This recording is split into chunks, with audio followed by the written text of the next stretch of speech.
What's up, everybody? Welcome back to the Virzi Effect podcast. My name is Paul Virzi, and you guys are listening to episode 445. And what an episode I have. My guest today, what can I say? Truly one of the first people to do everything that everybody's doing now. You guys know him from the incredible show, The Tom Green Show on MTV. One of the funniest movies I've seen, and I don't think is talked about enough. Freddie Got Fingered, the one and only and hilarious stand-up comedian, the one and only Tom Green. Tom, thank you so much for doing this, man. Thanks, Paul. Man, that's amazing. Great to be here. 455 shows. That's a lot of shows. How long have you been doing this podcast? That's incredible. Yeah, 445, almost, I don't know, 10 years. But here's the thing, man. I didn't have my shit together at the beginning. Yeah, well, you know. Yeah. Who does? Nobody has it together at the beginning, so, yeah. This is so cool that you're doing this show. And I know, of course, my luck. I'm like, oh, man, Tom Green's coming on the Virzi Effect. This is great. And then he does 3.5 hours with the biggest podcast in history last week. But yeah, that was cool, man. That was a marathon, man. I was amazed. Joe Rogan's got a lot of energy. You know, it was really exciting. Yeah, no, it's funny because you're from Toronto, and I was actually talking to Bill Burr, and he said, make sure you tell Tom this because we were touring together in Toronto, and we went to see a Maple Leafs game. Okay, well, now just let me just interject. I don't want to correct you, but I'm actually from Ottawa, down the road from Toronto, so I'm actually not a Maple Leafs fan. I'm an Ottawa Senators fan. You can see, actually, there's the Ottawa Senators. Oh, you know what? I had more fun in Ottawa. We toured. Wow, that's awesome. Oh, wow. We got all the autographs, too. That's awesome. Autographed, yeah. So about 7 years ago, Burr said to me, do you want to travel Canada with me? And we did 22 days. Yeah. And we started in Moncton, and we ended in Victoria. I mean, we went coast to coast. And Ottawa was Ottawa was amazing because we just drove through and just saw, like, the way in New York City there's a pickup basketball game. There was just like ice where people are just like little kids skating. And we skated that canal too. We skated. Wow. So you were there in the winter. Okay. That's fun. That's definitely, well, if you're into the nostalgia of hockey and you like hockey, that's a good time to be there because the canal, it's the longest outdoor skating rink the longest skating rink in the world. Okay. We're proud of that. And I grew up skating on the Rideau Canal and playing hockey in those outdoor rinks. And it was amazing because as a kid, you didn't have to book ice time. You didn't have to be part of a league. I was part of a league. We didn't have to be. You could just go down to the school, walk down by your house, and play for free as long as you want. And it was awesome. No, I really was like taken back. There was a mother and like her 8-year-old son, and they were just there. And we just went, and I was like, this is amazing that they just pulled up, got out of their car, and just started skating. I thought it was really cool. And I thought the people of Ottawa, the stand-up crowd, reminded me of the stand-up crowd in Washington, D.C. It just had that very smart. I know there's a lot of political stuff going on there, and it just seemed like very sophisticated, smart audience members. They were not just, because you go someplace, I'm sure you've been to Jersey when they're drunk, or you've been to some of these places, but then you go to a place like that, and they're like into the setup, and they're into where you're going with it. I felt that from the comedy crowd there. That's cool. I started doing stand-up when I was a teenager at Yuck Yucks in Ottawa, and I felt that it was a good training ground for a kid. There was not a big comedy scene back then. There was maybe 7 or 8 or maybe 10 other comedians in Ottawa at the time, and we would all go perform at that Yuck Yucks club. And I was a kid. I was 16 years old, so they called me Little Tommy Green from down the street. And they kind of brought me under their wing and helped me with my material. We all would go have these workshops, these writers' workshops during the day, and it was a very, very solid club. It still is, and Howard Wagman, who owns the club, still is there, and the club's still there. They moved locations, but same club. Yeah. And so they're good comedy, good stand-up comedy. History in Canada, and we've, at the time it was before they broke in the States, but it was Harland Williams and Norm Macdonald and Jeremy Hotz were the Canadian guys that we would all go out and just sort of loved. So those are all monsters you just named. But what was funny was when we went to the Leafs game, the story really wasn't about being a Leafs fan. Here's what was hilarious. We were laughing so hard because of the cold. We walked out. We were drinking. We weren't banged up, but we had a nice buzz, and we were at the point where you're like, where's there a bar that's open? Yeah. And it was, I believe they said 16 below, and we walked out and our jeans literally froze in place. Yeah. It got so cold that we just bursted out laughing, and it was the coldest I've ever felt in my life, ever. Yeah. Yeah. Yeah. Even being Canadian, I live in Los Angeles now for 20 years. So when I go home, it shocks me. And I think the longer you're away, the more sort of, unhappy about it you are. Let's just put it that way. But I make a point to dress like way overdress for it now. You know, I wear I always wear boots. Yeah. Because when you were a kid growing up in Canada, like you didn't care. Like you'd go out in a t-shirt and sneakers and in November, and your blood was different or something. But now I just overdress. Hat, always wear a hat. You lose 90% of your heat from your head. Okay. Hat, boots, socks, scarf, gloves. You're good. Yeah. Are you now? Let me ask you. When you were coming up, because I know you were doing the Tom Green show in Canada, was coming to the States always a part of what you wanted to do, or was it just how it went? Well, I always say like growing up in Ottawa is probably the equivalent to being a kid who wants to be a comedian growing up in, Cleveland, right? Or Portland, or, right. It's like, you're not New York, you're not LA, you're not Chicago, you're not Toronto, you're Ottawa. And, when I would turn on the TV and be inspired by things, and it was David Letterman, it was Monty Python.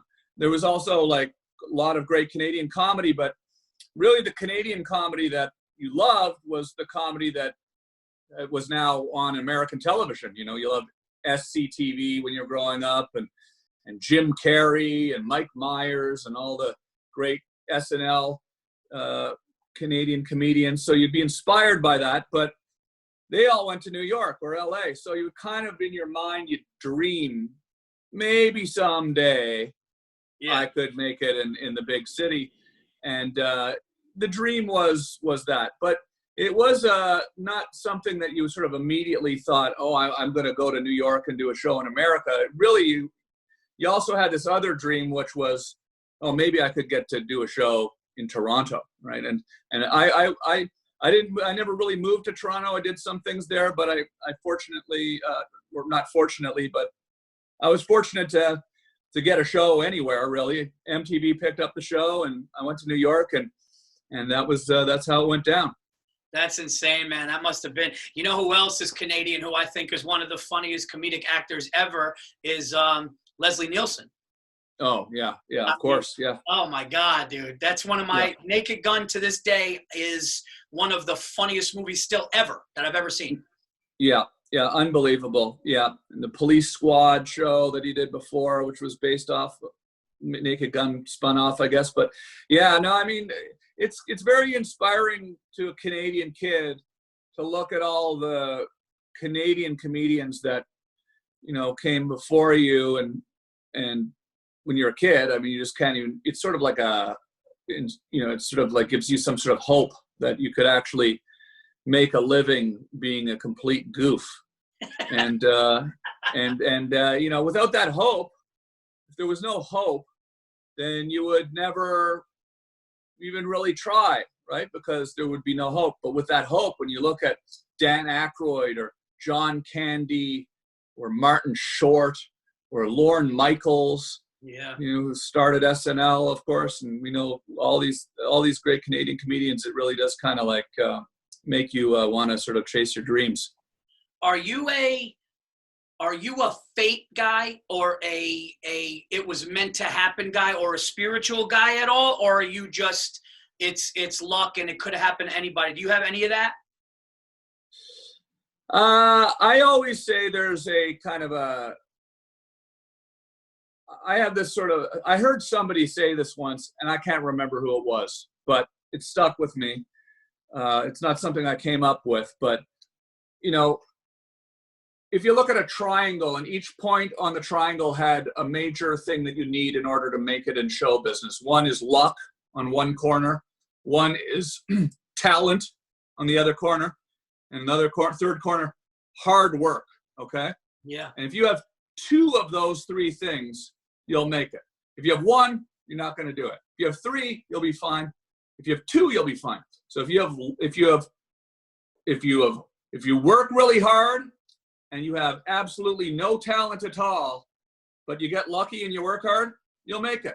If you have a ton of talent, yeah, and you work really hard, but you've got no luck, you'll make it. If you have a ton of talent and you have some luck, but you don't work hard at all, you'll still make it. But if you just have talent and you don't work hard and you don't get lucky, talent's not going to be enough. So I always said, you know, I always sort of erred on the side of caution and said, you know, shit, you know, on the off chance that, you know, shit, maybe I'm not talented, I better work really hard because I can't control luck. So the only thing I can really control is hard work. So I always worked really, really hard and just hoped that maybe I was talented or maybe I got lucky. And I got lucky, man. I got lucky. Dude, that's a fucking beautiful answer. And it no, it really is, man. I don't think you could have said it better. I look at things like things that I dreamed of that I never thought, you know, when I started, but I worked hard and I always wanted to be with the, like, so if I was a shitty open micer because I was 2 years in, I wanted to be one of the top shitty 2-year open micers. I always wanted to, but the work and the doing the shitty rooms and doing the stage time and then having a guy like Jim Brewer or Bill Burr and these guys go, hey man, you're funny, work with me. And I was like, yeah, it was the work that you put in on top of, obviously, like you said, being funny, but then to be able to have stand in Madison Square Garden and do some of the things and do a special in a theater that was beautiful. And I remember standing on like a Coca-Cola crate in a shitty bar in Jersey with TVs on and people trying to eat and look around me. And I'm going, yeah, I used to knock doors years ago and they said, knock 10 more when you want to go home. And I would knock and then I'd get a sale. I was selling phone, cable, internet, door to door in Queens and Manhattan. And I would be out there longer and then I would make the money. And it was like, it's kind of the same thing, but you're right. You do have to have the talent with that. That's funny. I used to sell vacuum cleaners door to door. No. Yeah. Kirby vacuums. And I did a lot of sales jobs. Telemarketing was my thing. And I don't know, I think it was just something about the fact that you were trying to talk somebody into something and using your kind of hopefully clever sales ability to try to trick somebody into buying your product, whether it was a Kirby vacuum, which is a good vacuum, by the way. I stand by that. I remember good vacuum cleaner. Yeah, good. Those are good vacuums. But I'll sell you one, by the way. I'm still selling them on my website. No, I'm not. But I did do pretty well with Kirby, and so yeah, it's a fun thing, you know. I always had a hard time imagining myself having a job where I had to go to an office and sit and have a boss and have to, you know, the telemarketing was an exception, but that, you know, you had a cubicle and you were on your own, and I basically made prank phone calls all day. So yes. I like sales. Sales is fun. It's kind of like doing stand-up. I was going to say, I think a lot of good salespeople get into stand-up and they could be successful because you are kind of selling yourself. And then as you get the jokes better and you learn how to write just a good constructed joke, I think that sales skill comes out in you. But I wanted to ask you this because I didn't know actually that you did stand-up that young in your teens. So when you branched out into the show, when you decided to do the show, because your show really had nothing to do with stand-up. You were the first guy to go, I'm going to do some lunacy. right? Yeah. Like, I'm going to do some wild shit. I remember one of the funniest things I saw you do was when you went to somebody's door. I believe you were on a ship, and you went to somebody's door with a fish sandwich, and it was a fucking fish between two slices of bread. And Yeah. I'm thinking, were you doing stand-up going, hey, I got this idea for a show and I'm going to do this? Or were you just like, was it something that just evolved as you did the show as far as the craziness? You know, it was a combination of influences for sure. I mean, I was a huge David Letterman fan. Okay. And so David Letterman, of course, did stand-up, and he did his monologue, and he did stuff on the street. And, you know, back in the 80s when it was late night, you know, and he was on after Johnny Carson, and it was almost like a rumor, you know, because I was a kid, you know, other kids at school in the 7th grade would say, like, hey, there's this guy on late at night, you know, if you stay up, he's crazy, he does crazy stuff, you know. Yeah. And that was the first time I really saw somebody not acting funny as an actor. Like, I loved Monty Python, and I loved all, you know, the SCTV and Saturday Night Live and things like that. Although I was too young to really watch SNL because it was on too late, but I watched a lot of SCTV and a lot of Monty Python when I was a little kid. But Dave was the first guy that I saw that was kind of like being himself and being real and being funny. It wasn't a script, you know. Yeah. That really kind of was exciting. And I wondered how he did it, and I knew he did stand up, and I, you know, read a book about him, and he was a stand up comedian, the Comedy Store. I heard about all that stuff, and then I found out about the Comedy Club in Ottawa, and so that kind of led me to do stand up. So, you know, I was sort of the same story. I didn't really like do stand up where I got to the point where I was doing stand up and then got picked up to do a TV show. I actually stopped doing stand up when I was about 19, actually, 19 or 20, because I got a record deal with a rap group that I was in. So I went and did that for 2 years in Canada. We had a big record. It was like a hit record in Canada. You know, Wow. YouTube, the videos on YouTube now. We were called Organized Rhyme. And we went to Toronto. We recorded this record, and we had videos on Much Music. We had a #1 hit on the dance charts, and people Wow. knew us. And it was like show business. It was like Canadian show business. You know, we didn't make any money, by the way, because we didn't recoup our costs of the record and stuff. But we were known, and we were on the radio, and it was exciting. And when that sort of wound down after a couple of years, I had been on television a lot for the rap group, you know, on Much Music, hosting shows as this rap group from Ottawa, this goofy rap group from Ottawa. I was 19. My buddy was like 17. We'd been doing it for a few years too. So we did it throughout high school while I was doing the stand-up. But anyways, it kind of led me to want to really just try to do the television. And I went back, I studied broadcasting in college, and then I started the show on public access. And it was always rooted in stand-up and sort of David Letterman and skateboarding culture too, because I liked skateboarding videos, which were kind of raw, guerrilla type, even more guerrilla than Letterman, right? It was like handheld video camera stuff. It was all those things combined together. And then I just kind of really focused on that show. We got the public access show, and I just basically for the next 5 or 6 years, it was all I did every day was shot videos and edited them and put them on the station.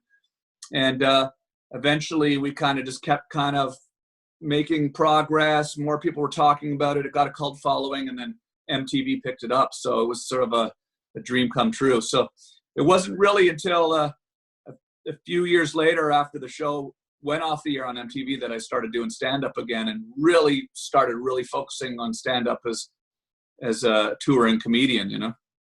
Well, 2 things there. One, it's amazing that MTV, it's like, seems like the perfect fit. You were doing the music, you were doing the show, like all the skateboarding culture, and that's a perfect fit, it seems like, at the time when MTV picked you up. And then you going back to stand-up, that's a lot of people could have or would have said, hey, I got money now, right? And I got the show and I got those things. And you were like, I love stand-up. Like, you went back to the art and the roots of it all, which I think is amazing and probably not easy after being away for that many years.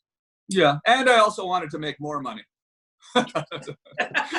Right, and a lot of money too, and a lot of money. No, listen, I'm just kidding. I mean, look, it is nice to have something to do. It is nice to make money. It is nice to feel like you are following your craft and your dream. When the Tom Green show ended on MTV, after I got sick, I stopped the show. I did some films. There was a period of time there where I just kind of really got excited about the internet, actually. And I devoted probably a good 6 years of my life into building this internet TV show in my house here back in the early 2000s, 2003 till around 2010, actually. And I was just so focused on that. But it was during that period of time where I realized, it was too early for the internet. There was no business model for that. Advertisers weren't buying advertising on. Podcasting wasn't even a word podcasting yet. I remember when that word started floating around. I'm like, what's that? Oh, that's just audio. I'm like, oh, okay. Well, we're doing audio and video for 5 years at this point. That's great. Well, just audio. And then you started to hear, oh, well, people are listening on their phones. This was all this new thing. And I'd be like, okay, that's cool. The advertising industry hadn't really caught up to it yet. But I've been interviewing other comedians here in LA in my living room for 7 years at this point, and but all basically out of the goodness of my heart. It was like, we weren't making money doing it, a little bit here and there. We had a sponsor here and there, but there was no big, and we were getting millions of views too. It was like a big thing because there was no other shows. Like, the internet's full of stuff now. There's everyone's doing podcasts and everyone's got an Instagram page. And then, so it's so fragmented. But back then we were the only show that you could watch live and call in on Skype and see yourself. And, I actually just put up a clip of about a month ago of Joe Rogan when he came up to the show, and we ended up in this conversation because he was doing some crazy shit on his website back then. And we ended up in this conversation about it. And, Joe was like, could not have been cooler, man. I couldn't even believe how nice he was about this on his podcast. I mean, I know he's a nice guy, but he just really gave me a huge compliment and kudos for that, and talked a lot about how I was doing that in early days, and I thought that was pretty awesome, So it was really cool, It was fun. I just had a great time over at Rogan's podcast, which is incredible, and it's opened up this whole new group of people too for me that may not have been following along with what I've been doing. So it's exciting. But what happened was I was doing that show back then, and it was frustrating because I knew that it made sense that this thing could take off. Like, I knew that, hey, why would you watch? What's the only thing different between television and this is raw. And we don't have as much money to make it, but it's also crazier than anything on TV. And I knew that in my head, I thought, or realer, or more honest, or less filtered, or whatever you want to call it. And I knew, in my head, I thought, if I was, watching this, I'd rather watch this than something that's all overproduced. And there's got to be a lot of people like me out there. Yeah. And it was very frustrating that it wasn't sort of that the advertising agencies and the agencies and the business hadn't really caught up to it. So I was getting all sorts of people all around the world who were watching and saying, hey, come perform in, Australia. And I'm going shit, I should probably just start doing stand-up again and take the show on the road. And, it was immediately the best decision I've ever made in my adult life. I mean, this was probably about 11 years ago. I went down to the Comedy Store one night.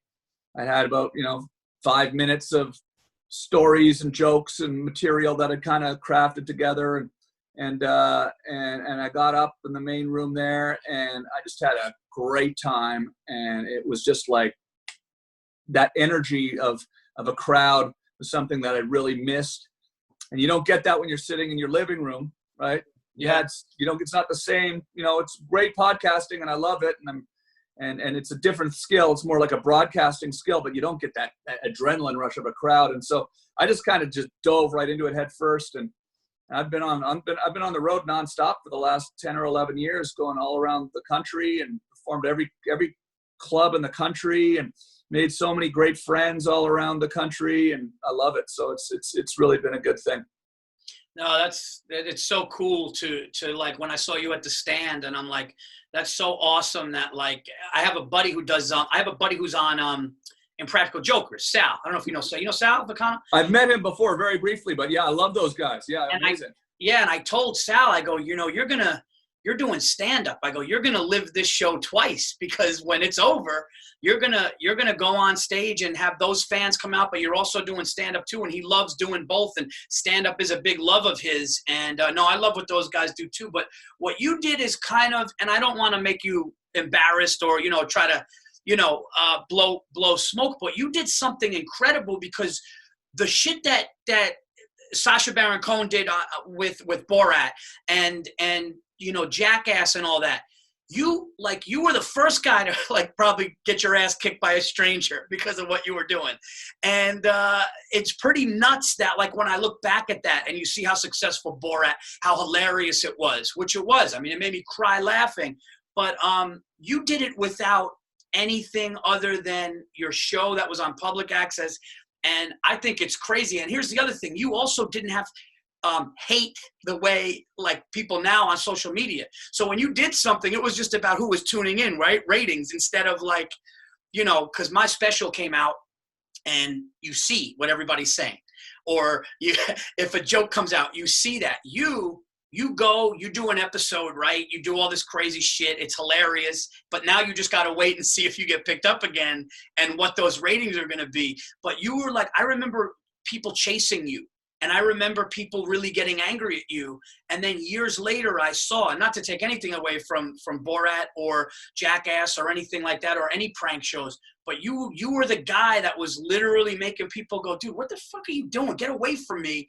Or like, and it's pretty insane, man. It's really like trailblazer. I always loved it when I saw things go wrong on television. Like when you could tell like it wasn't supposed to happen and somebody got angry. And it happened on Letterman a lot in the early days in the studio. Madonna would call him an asshole, or Crispin Glover would try to kick him, or Andy Kaufman would get, thrown on the ground, or Harvey Picar would come on and annoy Letterman to the point that he like kicked him off the show. And I just always loved it because it just seemed so real, and I always wanted to try to replicate that. I also loved Candid Camera growing up. I loved real people. And that show had been on forever, but I just loved seeing real people get confused and reacting. I loved skateboarding videos, which were raw and real and out on the street and gritty. And so like I kind of like tried to, and then what happened was I just happened to be like a real techie kind of geek, right? Like, I mean, just to kind of put in perspective, this is my little studio I'm in right now here, right? So here's my drum machine, Jeez. Right? I just did my podcast with Tom Segura just moments before he called. I'm editing it right now. Here's my switcher, my keyboards. I've got my lights, and this is where I'm going to do where I do my podcast, and we're bringing cameras in. But I'm sitting here in a quarantine right now, building this by myself, the way you're building your studio by yourself. But I had this little recording studio back when I was a kid because I was in that rap group, and I kind of realized pretty early, I guess I got lucky and I figured this out, that I would work those jobs in the telemarketing jobs, and I would save up money and I would buy a drum machine or a sampler back in 1988, right? Because I heard rap music. I heard the Beastie Boys and Run DMC. And I was like, how are they making that music sound like that? And then I'd read about a sampler. What's a sampler? Or they sample, right? What's a drum machine? Oh, it's electronic music. What's electronic music? And so I for whatever reason, just stumbled on that, and I just decided to do it. I just decided I'm going to do it. So I got a cheap keyboard. I got a drum machine. I put this little studio mini version of, this would have been the dream back then. Wouldn't have been technically possible, but I got a mini version of this, and for whatever reason, but I think part of it is I was the only person doing that in my hometown in Ottawa, like in 1988. I was the only one of maybe very few people in Canada, maybe a handful of people in Canada, who are sampling records and looping them. And so when you're the only person doing something, you're like the best at it, right? You're the best. You're the only person doing it, but you're the best because you're the only person doing it. But so when people start talking about, oh, what's this rap music? They go, well, there's a guy that makes rap music over there. And you'd be kind of in this sort of at the forefront of something. So I started being very kind of tuned into technology and how I could apply creative stuff to it. And so when video cameras came out, it was sort of like the same thing. Video camera, editing. How do you edit video? How do you do that yourself, And so that was always my mindset. And so I kind of keep doing that over and over again. I kind of try to do things when they're very much on the cusp. And, what ends up happening is technology catches up, society catches up. The show fortunately became a big hit on MTV. A lot of people saw that. Not just the other people that have done shows like that afterwards, but all the other networks saw it. All the other executives at all the other networks saw it. And they said, oh, look, that worked. Yeah. That worked. Yeah. And so, well, we want a show like that. We want a show like that. We want a show like that. So it's cool. And it's kind of exciting thing. I feel like I've gotten like a great amount of credit for it. I've done very well in my life. And when I tour the country, people say this to me all the time. I appreciate you saying it. I thank you for saying it. But I mean, it's like when I do my stand-up shows, there's a whole generation of people that their first memory of seeing something crazy go down on TV was my show. And that makes me really proud, And it also makes it a fun experience when I tour and do stand-up and getting new fans from my stand-up. I'm getting all these people coming out that are just kind of have these memories of seeing something for the first time. And I remember when I saw shit for the first time when I was a kid, like I never forgot that, Like when I saw Tony Hawk, I love Tony. I love the Bones Brigade, yeah, skateboarding when I was, 13 years old, and he was probably 15 years old, Yeah. I saw that. I never forgot that. And it's still just as exciting to me today as it was then. So it's a pretty cool thing to have, gotten lucky, been in the right place at the right time, worked hard, all of those things, to have gotten the opportunity to have been on MTV. Like MTV could have not picked up my show. Somebody else would have come along and done something similar. I will say it might not have been quite as weird. My show was very weird. It wasn't just about the video cameras. Jackass is got similarities, and Sacha Baron Cohen's got similarities. But honestly, there was stuff that happened on the Tom Green show that was even weirder than that. It was so weird that it's not even on the internet anymore because I took it down. Okay, because it was just like it was a surreal, strange. I like taking things to very sort of almost like musical, strange, almost like performance arty type places where it wasn't even really funny. You know what I mean? It was just like you're watching going like, what the fuck is this guy doing? And so that might have been something that was a little bit sort of unique about the Tom Green show compared to some of the other things that came after it. Yeah, because if somebody's going, this guy is funny, but he's out of his fucking mind, which you got to watch the next. We all have that. But you said something before, which went back to your triangle thing, and it was you were making, sound bites and doing things with the drum stuff, things that nobody was doing. I really do think it's just, how many friends have you had in your life going like, one day I'm going to get around to that, or I'm going to do that, or you know what, we got this great idea for this story. And then I think the successful ones are the ones that go, hey man, remember that thing we were going to write? Why don't you come over and write? That's why I built this, the studio. Like we were going through the quarantine. I don't know if, we haven't spoke before this, but my wife and I were pretty much, without getting too much into it, my wife and I pretty much were told we have COVID-19. We basically, we did not test positive. I had symptoms and I was like, this could be a cold. And then I 100%, I've said it on podcast before, so I'll do it quickly. I 100% lost my smell and taste without being congested. Like I couldn't smell or taste anything. And it was after having symptoms for a few days. 5 days later, my wife completely lost her smell and taste. So, wow. So my doctor was like, that is completely consistent with COVID. You guys Yeah. probably have a mild form of it, which is basically lodging in the nasal canal, which then takes away your smell and taste. Isolate. I wasn't having any breathing problem. This is when the first outbreak. This is when it's like, if you don't have 102 fever and you can breathe okay, stay the fuck, like, we don't want to talk to you. So my wife and I just waited. Smell came back about 9-10 days. Hers came back, and we kind of felt like, if this is what we think it is, we're going to go for the antibody test, and we're over it. Like, I'm going to do shit. I'm going to make a studio. I'm going to, do things with my friends. I'm going to podcast. I'm going to, work on my stand-up for when this thing we come out of this thing. But a lot of guys don't do what you were doing, where they were just like, I'm going to be the guy doing this. And then when the opportunity strikes, you have something because you actually did it. Laziness, I've noticed this too, Tom, and tell me if you agree or not. I feel like a lot of really creative, brilliant people have this lazy thing about them where they're, like you said, I think Frank Sinatra said something too. It's like, yeah, you can be talented, but if like you're going to lay on the couch and think the phone's going to ring, it's not.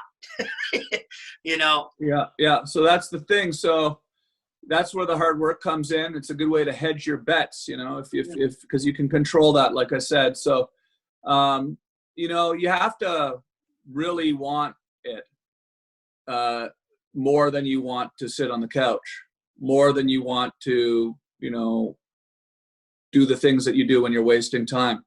And I think it's important also, to believe in yourself. Even if it seems impossible, if you really believe in yourself, yes, then you're able to find the motivation to work hard because you believe that it's possible, right? Yeah. And so that's why it's good to have mentors and people around you that encourage you. Like I said, when I was young at Yuck Yucks in Ottawa, Howard Wagman would encourage me, who's still the owner of the club there. Great little club in the basement of on Elgin Street in Ottawa. And Mark Breslin, who started the whole franchise when I was 16 years old, 17 years old maybe. I remember I was performing and he came from Toronto and he saw me perform and he sort of took me aside after the show and brought me backstage and to the office and we sat down in the office, and I'd never even been back there in the office before. It was like, this was a big deal. Mark Breslin was and he gave me this encouraging talk and said, you're doing something a little different there. I kind of like what you're doing, and keep at this. Don't quit. Keep at it. You got a little something there. Yeah. And that stuck with me for the next, I guess it was probably another 11 years before I got picked up by MTV, with a lot of ups and downs. But, there were people like that moment and other moments along the way where somebody that I respected, who I knew what they were talking about, came in and gave me a little encouragement. And that is important, because then you believe in yourself. If you don't have that, you don't believe in yourself, then you're just going to go, well, why should I get off the couch? I mean, it's never going to happen for me anyways. And so I think it's important that artists and comedians and creators all support each other and encourage each other, because then collectively, we all move forward. The art form moves forward. It comes back to you in the long run. It does come back to you if you encourage.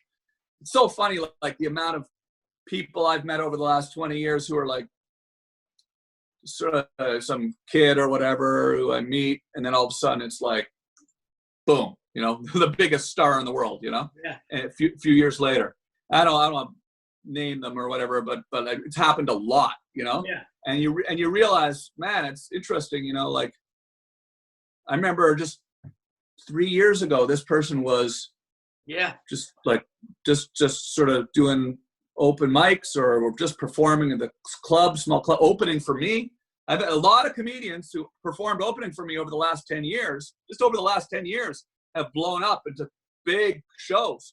And you go like, wow, man, that's pretty cool. And so I always feel good that I've, always try to encourage people and stuff, because, it just all becomes this big, big sort of pot of comedy that flows around, and then they come back on my podcast and they're big stars now, and it's just a cool thing. Yeah, things that you never thought can happen. Just it's really amazing. Like what you said is so true. I was reading Rodney Dangerfield's book, and Rodney's book, it talks about how Jim Carrey would open for him, and Jim Carrey would be, basically bombing on he went through this span of bombing on a nightly basis, and it was really hard for him. But in the back of the room, he heard Rodney laughing, and Rodney laughing built him up. And I'll tell you a really cool story. Not many people know this, but you're inspiring. It's an inspiring thing that you're saying. I opened for Burr for many years, 5-6 years on and off. He had some West Coast people, but we were very close. And he took me under his wing. And one night we were, I think, in Texas, and he just was like, dude, he goes, you were always funny building up, but what I'm watching you do now is a special. And after he said that, everything else he said I didn't pay attention to. I just wanted to call my wife. I just wanted to call my wife, and I just wanted to be like, wow, one of the best guys who also has been doing this for 25, however long he's been doing it longer than me. And he was another guy that the industry didn't say yes right away. Yeah.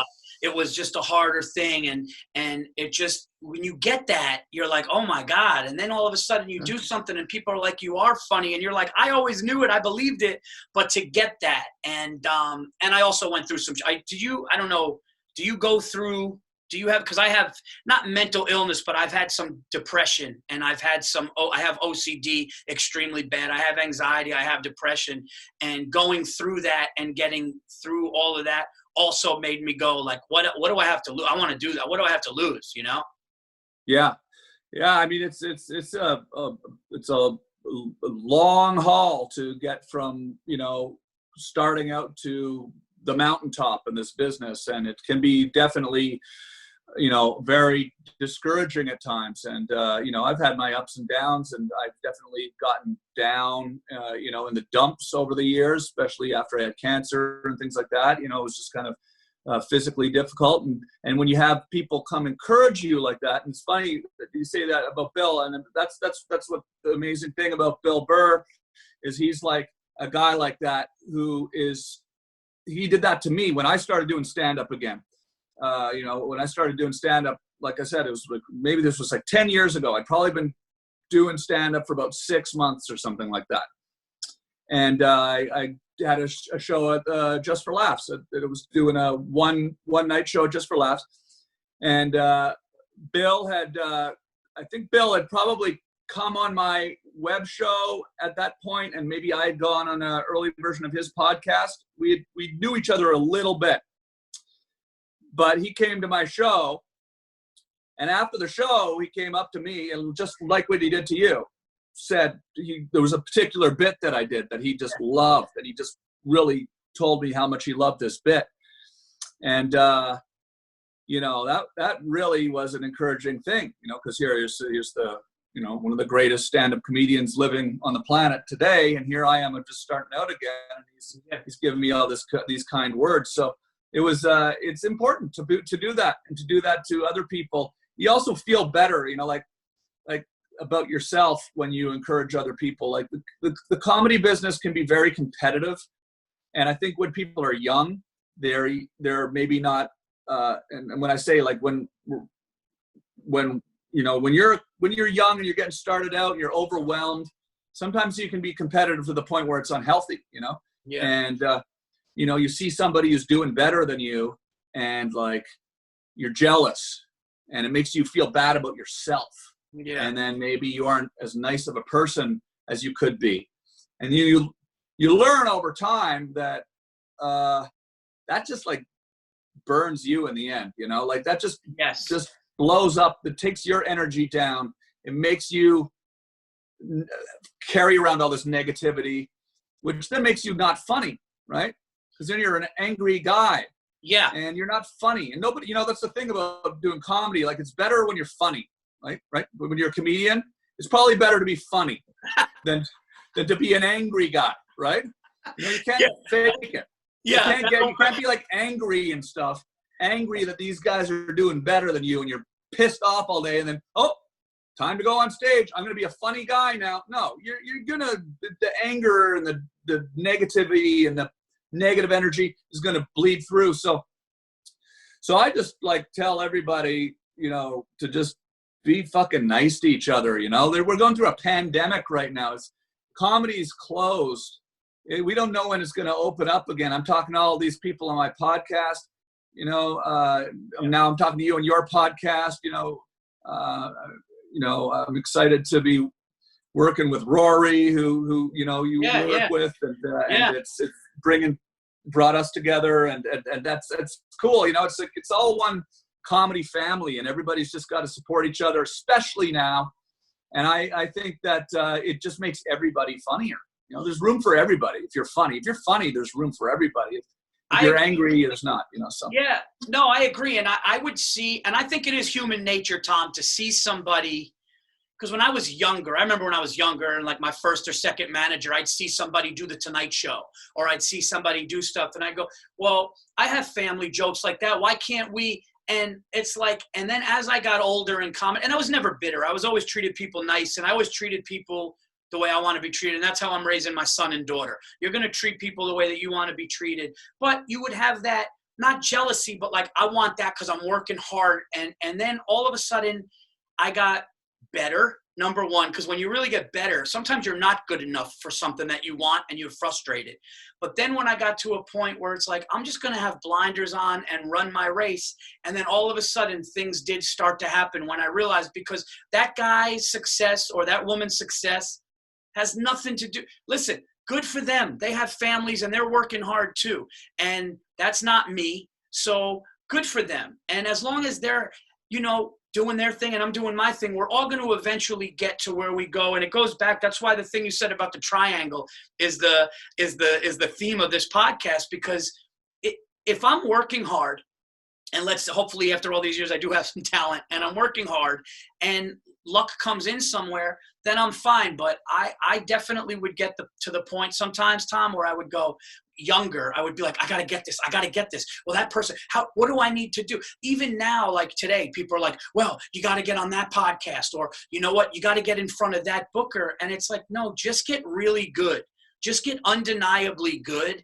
And that's how I got the Montreal Comedy Festival. I wanted to do it, and they said no to me like 2 or 3 times. And then finally, they were like, oh, you're ready. You deserve it. And I went up there, and I got it. And it was like, oh, okay, so that's how this works. Work really hard. Be funny. Don't be angry, and be happy for people. And now I also like helping young comics. Like if there's a young comic that I think is funny in the club and they're like, hey man, I'd love to feature for you when you headline, you know, the Improv in Raleigh. I'm like, I want to, and give them the encouragement that I got. So I agree with you. I agree with you 100%, man. This is a marathon and it's not a sprint. And I've been in it for a long time, and took me 15, 16 years, Tom, to have anybody actually start to go, oh wow, he's funny, and then get the special, and then things to start happening. And you know, and it's like, you're gonna get things when it's time to get it. Burr would say that too, like, you're gonna get things when it's time. You know, it's just stick with it and never get angry. And yeah, the depression I went through in 2016, which was the worst time of, you know, you had mentioned being sick, and you know, I'm sure in the future we'll sit and we'll talk, but I mean, 90 days, I was in the darkest hole ever. And then a year later, I did the special for Comedy Central, and I was stronger mentally than I've ever been. And hypochondriac, OCD, all that stuff. My mother actually had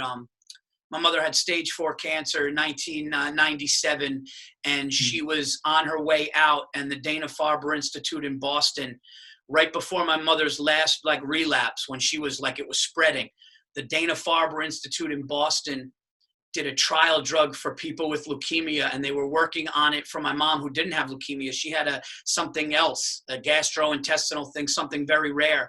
And out of 100 people who tried it, it started to work on 26 of them, and my mother was one of the 26. And then out of the 26, it started to come back and get some of the people that were in the trial, and 10 of them are okay. And now 20-something years later, the cancer is dead inside of and she just takes these 6 pills the rest of her life. But you know, it saved my mom's life. And I think that's why I'm a hypochondriac today. And I mean, I don't know what you went through. I know what my mind has put me through in depressions with health stuff, but I could only imagine what you went through. And then you came out stronger, which is fucking awesome. Yeah. Well, first of all, I'm glad your mom's doing well. Oh, thank you. Yeah, that's, I know how scary cancer is, having gone through it myself, and people in my family have had cancer, and it's not fun. But you know, you can learn a lesson from having cancer and from having cancer in your life. And it is that, you know, life is a fragile thing, and we are kind of fortunate and lucky to be here every day. And so being a hypochondriac or paranoid is not necessarily a bad thing, right? That's something that I actually consider to be sort of a nice self-protection, self-preservation mechanism that's built into us as human beings, as human animals, right? You know, oh, I could get cancer and die. Maybe I'll stop smoking, right? You know, maybe because I don't want to get cancer. Maybe I'll stop smoking. There's a virus out there. Maybe I'm not going to go out and risk that. And I haven't left my house. I'm telling you right now, I haven't left in 6 weeks, other than just 3 to 4 days ago. I left to go do the Joe Rogan podcast, where I got a test. They tested me for the COVID-19 test and antibody test, and I came up negative, which, depending on who you ask, I mean, you almost want to be in your situation where you have some antibodies in you. But you know, I went, I did it, and I came back, and am I paranoid, or am I just being careful, or am I realistic? Because I know, like, you know, it's all about, you know, really the luck of the draw. Were you having symptoms? No, I haven't left the house in 6 weeks, so I don't think it's possible that I could have it. So okay, so you got a test based on your history. Oh, well, Joe's testing everybody that does the show right now. So okay. Yeah. They have a nurse come and they test everyone. I think it's just to keep their whole building. No, that's great. Yeah, I'm not actually sure the full reason they're doing it, but it's interesting. It was really interesting. Yeah. Did the test hurt or no? No, they just pricked your finger, took a little blood, put it in a little thing, and waited for a thing to change. It wasn't the up the nose one. Oh, they didn't. Okay. Yeah, all right. It was the antibody test. So yeah. Well, I'm glad you're doing good, dude, and I'm glad we got to hang. And you're somebody that I can't wait to see in the clubs. Whether it's I was just out in California. I did the main room at the Comedy Store, and then I was over at the Laugh Factory, literally like 2 weeks before. 2 weeks before all this stuff went down. And I know that I met you at the stand. But I do one thing on the show that actually, you know what? No, we're gonna talk about that after. So never mind. Scratch that. Scratch. All right. Yeah. What happened? Did I lose you? Wait, somebody's calling me. Let me just pause that. Okay. 1 second. Yeah, there I'm back. Yeah. Okay. Yeah. All right. No worries. So, yeah. First of all, thank you so much for doing the Virzi Effect. Talking to you about all the stuff that you did, and I love the name of this episode is The Triangle for sure. Nice. And you know what? Before I forget, that popped into my head in the middle of the show. I think it might have been Larry King that told me that. I think, okay. I'm not 100% sure, but because I interviewed him once and I got to guest host for his show last year, a bunch of episodes. And I believe that might have been him who told me that. So I'm going to credit that to him. Even if I'm wrong, he still deserves credit for that. But I believe it was him that said that. I was just going to say, that's how I know you're a nice guy, because you had to go multiple times making sure that I didn't think that you were saying that it was you who came up with that. I don't, it's like the equivalent of like stealing a joke or something like that. I know. You know? Yeah. Well, dude, this has been TVE 445. I hope to see you again. Hang on 1 second after, but thank you so much for doing it, man. And I look forward to talking to you again soon. Thanks, Paul. Congrats on the podcast. The new studio looks great. Awesome. Thanks for having me on. Thank you, buddy.